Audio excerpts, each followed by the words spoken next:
Hey, welcome back to World Wealth and Success in Motion with Mr. J. Howard. Listen, today I'm going to dive into how to manage a strict budget. I wanted to use the numbers of 65,000. My ideal goal was to be able to show you how to break down a budget, middle class, maybe median income. This may be a lot more than what you think is considered middle class, maybe less. I just wanted to use the numbers so I can give an example. And my point of this video is to make sure I show you how to break down a tight budget and maybe give you a couple strategies and ideas on how you can still manage to get through a tighter budget and still live life, save a little money, pay off some debt, etc. So in this example, I'm doing a $65,000 salary. And in this example, let's call it a single parent, single person, mother, father, whatever you want to say. And they are raising one child. So I'm going to go over some dealing with everyday expenses. All right. So as I said in the beginning, at first glance, 65K may seem like a lot more breathing room than normal, might not. But once you factor in things like rent, bills, debt, and of course, saving for the future, you've still got to be strategic. You have to be. All right. So we're going to break down exactly how to make this budget work. All right. I'll give you some ideas of even some side hustles to give your income a boost and possibly earn a little bit more income. So let's get started. First thing you want to do is frame your budget, right? So with the $65,000 salary after taxes, you're bringing home roughly $4,500 a month, right? Which is a pretty decent amount, but it's still important to budget carefully. The goal is going to be to cover essential expenses, save money, invest, and like I said, pay off some debt, still leave enough room to live life. So let's start with housing and utilities. Housing is pretty much where the basics begin, right? So in this example, you're paying $1,000 a month. Don't come at me. $1,000 a month for rent is a good deal. I get it, right? Especially in bigger cities. All right. Let's say you're adding $300 to $400 in utilities, which would include your electricity, water, internet. That brings a total for housing to about $1,300 to $1,400 a month, right? Again, just an example, show you how to break it down. So let's say you want to save on utilities. I've posted another video on a Greater Save and Invest channel and even on this channel where I talked about how to save money on utilities and some little cool things you can do to try to bring a little bit more money back in your pocket and reinvest that money or repurpose that money, right?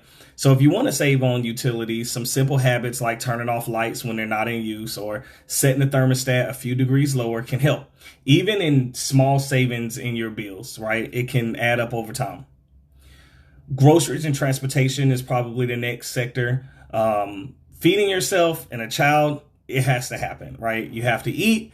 You have to have a little bit of entertainment to kind of keep your sanity, etc. So you definitely want to make sure you factor that in. So let's say in this example, feeding yourself and your child is going to cost you between $300 to $500 per month, right? Depending on how carefully you shop, right? That is a key factor. You can always use apps like Ibotta to get cash back on some of your purchases or websites like Honey to find coupons. Don't be afraid to go out there and coupon. I'm a proud man that coupons. All right. Things like meal planning and buying in bulk is always helpful. Utilizing stores like Costco. It can help you really stretch your dollar, right? Transportation is another area to watch. You want to budget about $300 to $400 per month in car payments, gas, and insurance. Now, I'm going to tell you, again, this is just for the sake of the example.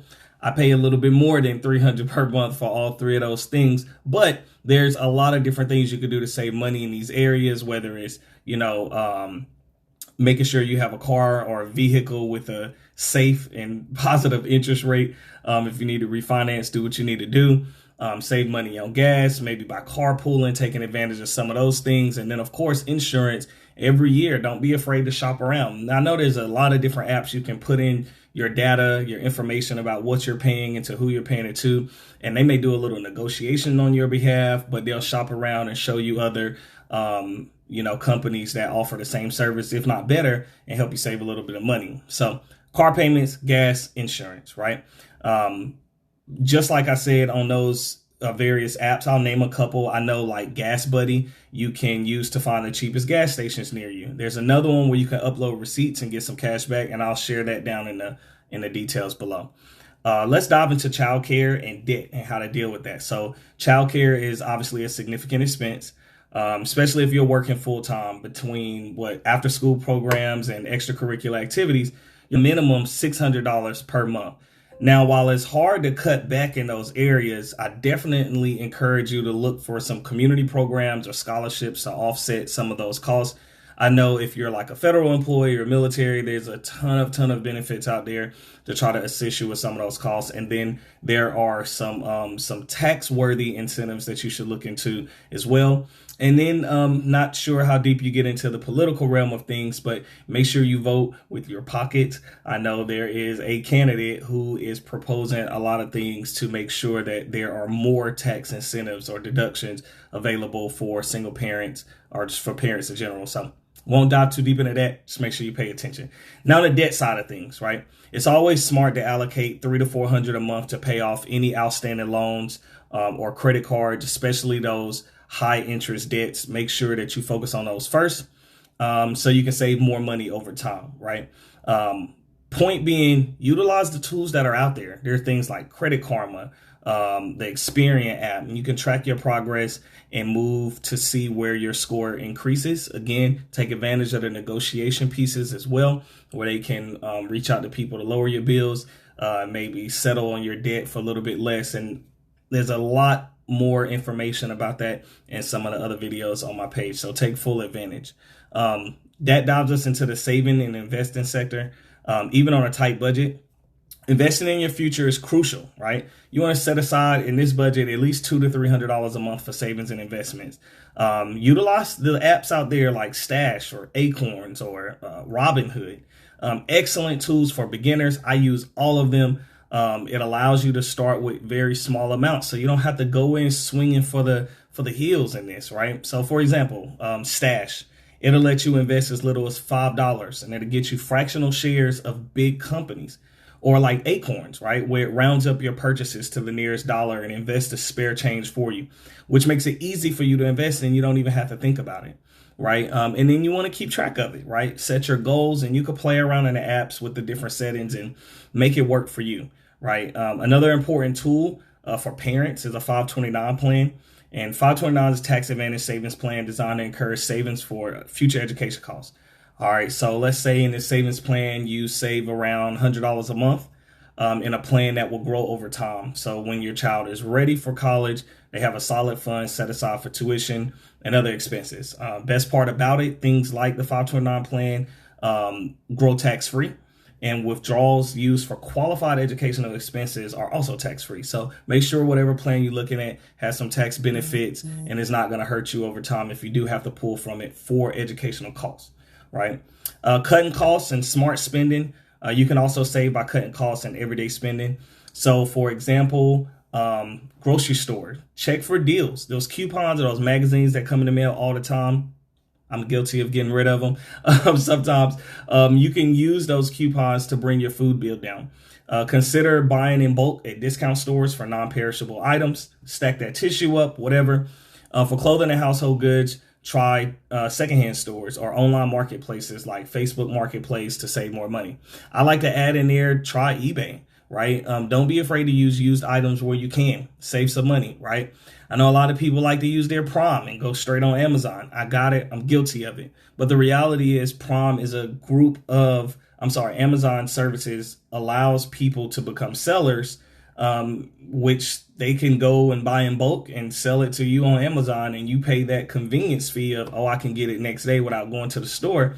And you don't even realize that stuff kind of adds up. So pay attention to that. And this is no hit on people selling on Amazon. Do your thing. Enjoy your hustle, make your money. That's excellent.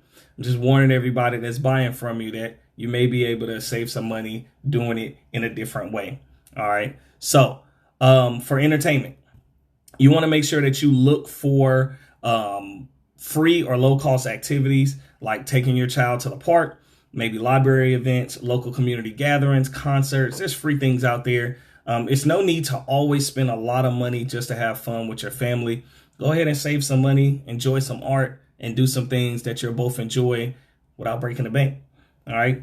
Last but not least, I want to talk about adding a side hustle. So let's say that $65K budget just isn't quite enough, whatever you're making, to cover everything comfortably, especially when you're trying to pay down debt, you're trying to save money. You might want to consider a side hustle. So there's a lot of flexible options out there. We talked about food or grocery services. So things like DoorDash, Uber Eats, Instacart, right? Those are side gigs that will allow you to work in the evenings or on weekends, whenever your spare time is, and earn extra cash. If you prefer online work, you can get some certificates and different things like that to increase your value and worth at work or even at home. And you can check out platforms like Fiverr. I call it Fiverr, Fiverr, or Upwork, where you can offer your services. So things like graphic design, writing, virtual assistant work. You could also teach or tutor online. Platforms like VIP Kids and Chegg Tutors. An extra $300 to $500 per month can make a significant impact on your budget. Could also be your spending cash, whatever the case may be. So I want to always say in these videos to make sure you don't forget about the unexpected expenses. Remember, unfortunately, emergencies do happen. So have at least $1,000 set aside for things like car repairs, medical expenses. That stuff is crucial, right? Even if you can only save like $50 a month, you'll slowly build that cushion over time to make sure that you have a solid and secure nest egg. All right. So we used the example of a budget of about $65,000 a year salary with one child. We tried to include some everyday middle class expenses, etc. Right? Some may say it's impossible. I say it's doable, right? But it definitely takes planning. The key is to be mindful of your spending. Obviously, invest wisely, and if necessary, boost your income with a side hustle. This is like the generation of side hustles. There's so many out there. Don't be afraid to utilize some apps like the Credit Karma, etc. So you can track your budget. You can adjust as needed. Regularly reviewing your finances is going to help you stay on track and build towards financial security, right?